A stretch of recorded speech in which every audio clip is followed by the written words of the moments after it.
Bienvenue mes chers en ce 6e jour du rituel des 12 jours du Bélier.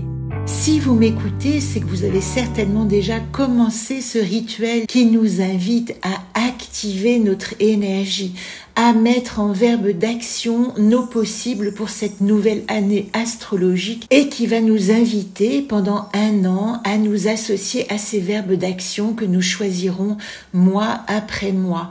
Je vous renvoie à la vidéo de présentation du jour 1 pour comprendre si vous arrivez seulement dans ce processus. Rien ne vous empêche de revenir au jour 1 et de commencer votre rituel s'il vous intéresse ou s'il vous parle.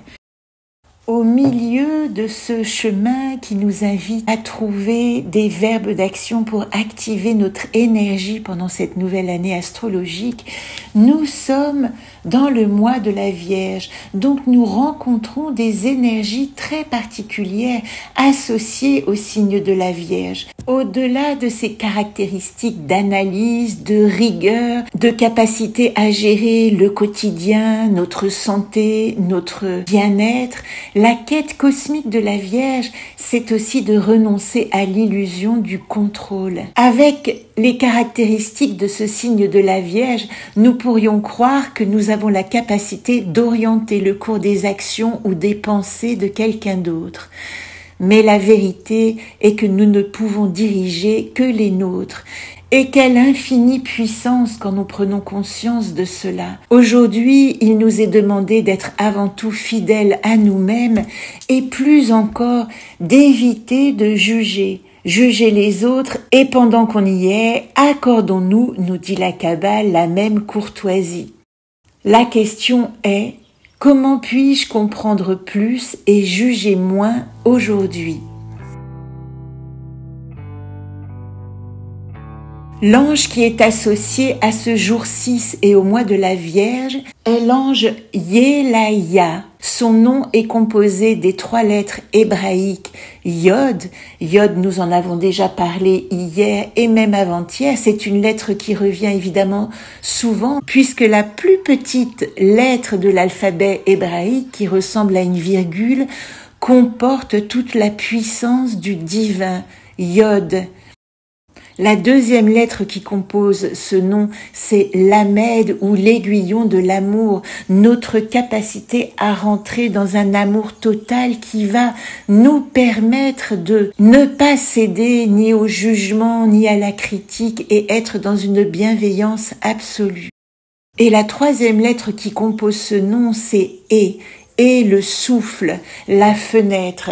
Et est aussi l'une des plus importantes lettres de l'alphabet hébreu, en particulier parce qu'on la retrouve 2 fois dans ce tétragramme divin Yehovah, Yod et Vav et.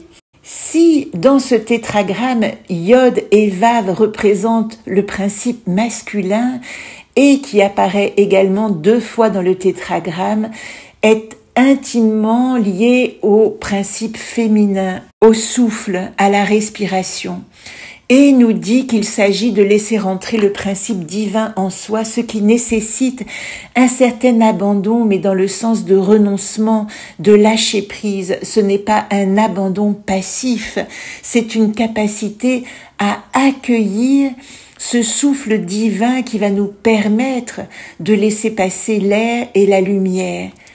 Et représente la fenêtre qui laisse passer le vent, ou encore la bouche qui laisse entrer et sortir le souffle de la respiration.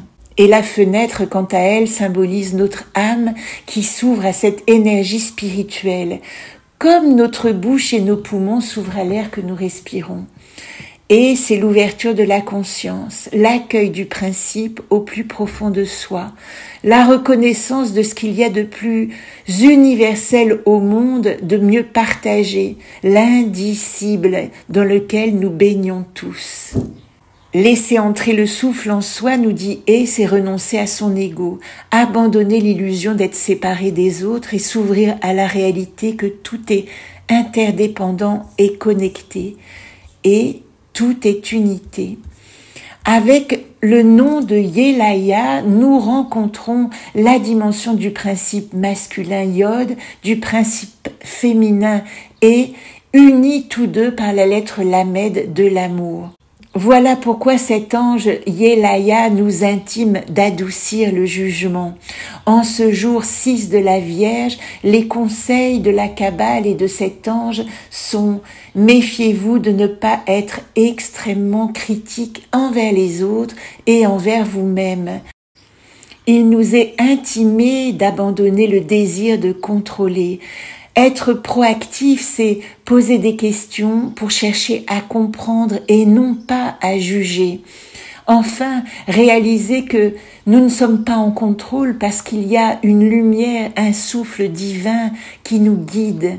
Chercher le bon et le positif dans tout ce que nous vivons. Et si vous cherchez aujourd'hui un verbe d'action pour vous guider dans ce 6e jour que vous pourrez associer à votre mois de septembre, que ce verbe soit empreint de douceur, de bienveillance et de volonté d'être en harmonie avec le monde, en unité avec les autres.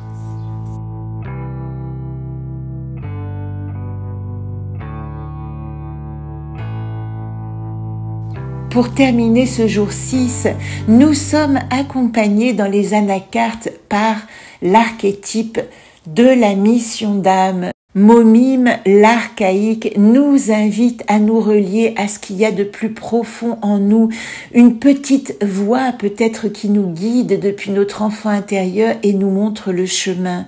Avec cette coupe, étoque, moi, dans le monde l'humile, si nous accueillons Momime, que notre wish list soit celle qui correspond vraiment au rêve de notre enfant intérieur et de sa capacité à se réaliser en partenariat dans et à travers le monde. Voilà le beau message de ce jour 6 et je vous donne rendez-vous demain pour le jour 7 associé au mois d'octobre et au signe de la Balance.